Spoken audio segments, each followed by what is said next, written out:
ایک انسان گنہگار اللہ کے دربار میں حاضر کیا جائے گا۔ اللہ تبارک و تعالیٰ کے سامنے فرشتے کہیں گے یا اللہ یہ ایک تیرا ایسا بندہ ہے جس نے دنیا میں جو ہے وہ نیکی نہیں کی، صرف گناہ ہی گناہ اس کے نامہ اعمال کے اندر۔ اللہ فرمائیں گے اس کو جہنم کے اندر ڈالو۔ اب فرشتے زنجیروں میں جکڑ کر جب اس بندے کو جہنم کی طرف لے کر چل رہے ہوں گے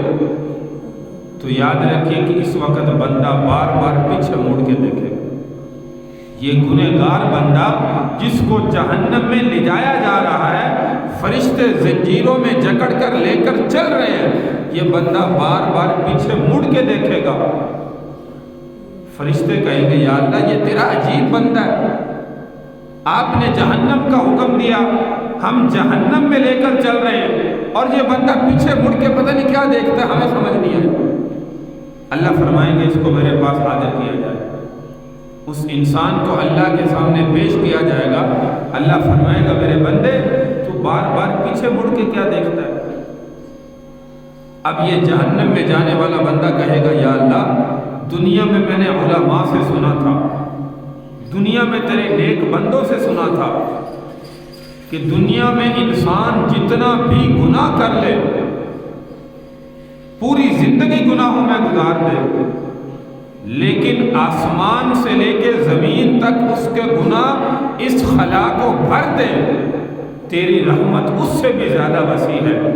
میں اس آسرے پہ بار بار دیکھ رہا تھا کہ کاش اللہ کی رحمت اس وقت جو ہے وہ میرے اوپر ہو جائے اور میرے لیے جہنم کا فیصلہ نہ ہو۔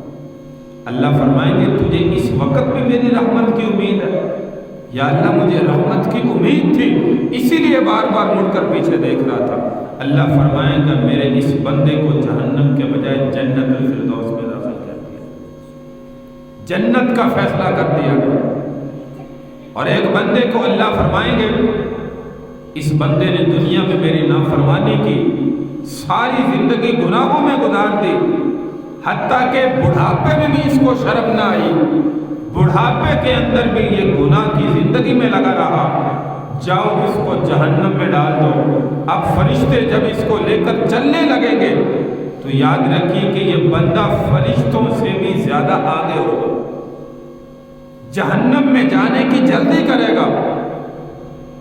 فرشتے کہیں گے یا اللہ اس بندے کا معاملہ بڑا عجیب ہے، ہم انسان کو جس کے لیے آپ جہنم کا فیصلہ کریں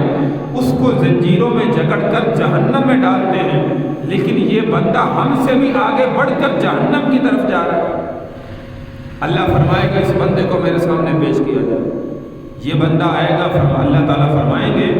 کہ تو فرشتوں سے بھی زیادہ جلدی تجھے پتہ ہے کہ تو جا کہاں رہا ہے، کس جگہ پر جا رہا ہے؟ وہ میرے عذاب کی جگہ ہے، جہاں پہ میں اپنے نافرمانوں کو، گنہگاروں کو عذاب میں مبتلا کرتا ہوں۔ یا اللہ مجھے پتہ ہے۔ تو اللہ فرمائیں گے پھر اتنی جلدی کیوں جا رہا ہے؟ بندہ کہے گا یا اللہ پوری زندگی میں نے تیری نافرمانی کی، بڑھاپے کے اندر بھی کبھی تیرے گھر میں نہیں آیا، اپنے گناہوں کی معافی نہیں مانگی، کبھی تیرا حکم میں نے دنیا میں نہیں تسلیم کیا، آج جب تو نے حکم دیا تو میں نے کہا آج ہی اپنے اللہ کا حکم جو ہے وہ سب سے پہلا مانوں، صرف تیرا حکم ماننے کے لیے میں نے دوڑ لگا دی۔ اللہ فرمائیں گے تجھے میرے حکم کی اتنی پرواہ ہے، دنیا میں تو پرواہ کی نہیں، چلو آج تو نے میرا حکم مان لیا۔ فرشتوں کو اللہ فرمائیں گے اس کو جہنم کے بجائے جو ہے وہ جنت میں داخل کر دیا۔ تو میرے بھائی اللہ کی رحمت اتنی زیادہ وسیع ہے، اتنی زیادہ رحمت کے خزانے ہیں کہ اللہ تبارک و تعالیٰ اس کے لیے جنت کا فیصلہ کر دیں گے۔ بخاری شریف کے اندر ایک حدیث مبارکہ یہاں سے یاد آئی، بنی اسرائیل کے اندر ایک بڑا گنہگار اللہ کی نافرمانی کرنے والا بندہ تھا، ساری زندگی مال کمایا حرام طریقے سے، حلال طریقے سے، نہ حرام کی تمیز دیکھی نہ حلال کی، جس طریقے سے آیا بس زندگی میں مال جو ہے وہ جمع ہونا چاہیے، اور اتنا مال جمع کیا اپنی اولاد کے لیے کہ انہیں کسی بات کی فکر نہ ہو۔ آخر وقت میں جب پتہ چل گیا کہ میرا آخری لمحہ آنے والا ہے، میں اللہ کے سپرد ہونے والا ہوں، اپنی اولاد کو وصیت کر رہا ہے میرے بیٹو، جب میں دنیا سے چلا جاؤں میری میت کو قبرستان میں دفن نہیں کرنا، میرے جسم کو آگ میں جلا کر راکھ کر دینا، حتیٰ کہ جو راکھ بنے میری ہڈیوں کی بھی راکھ بنا دینا، اور جو راکھ ہو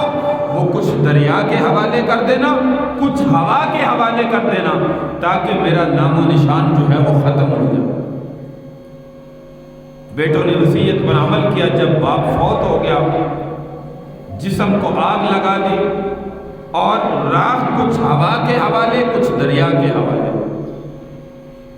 اللہ تبارک و تعالیٰ نے دریا کو حکم دیا، ہوا کو حکم دیا، اس کی راکھ کو جمع کیا گیا، اللہ نے دوبارہ مجسمے کو کھڑا کیا۔ اللہ تبارک و تعالیٰ نے فرمایا تو نے یہ وصیت کیوں کی تھی؟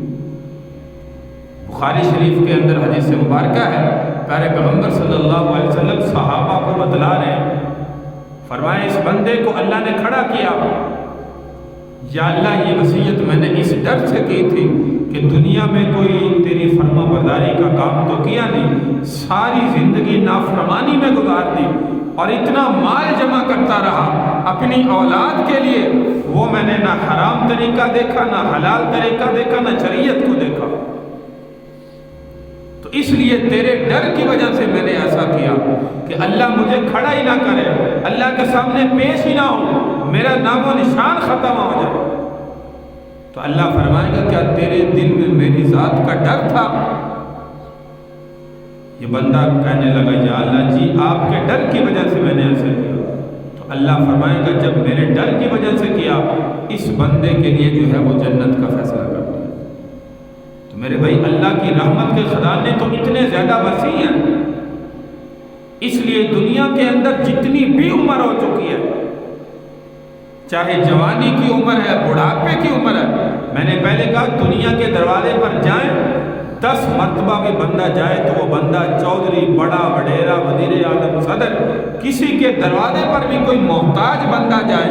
فقیر بندہ جائے، وہ تنگ آ کے کہتا ہے یار تجھے روزانہ میرا دروازہ ملا ہے، آج کے بعد تو مجھے یہاں پہ نظر نہ آئے۔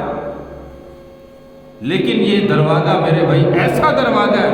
اللہ تبارک و تعالیٰ فرماتے ہیں وَقَالَ رَبُّكُمُ ادْعُونِي أَسْتَجِبْ لَكُمْ، جب بھی مجھے پکارے گا، جس عمر میں مجھے پکارے گا، فرمایا میں تیری پکار کو سننے والا، تو پکارنے والا بن،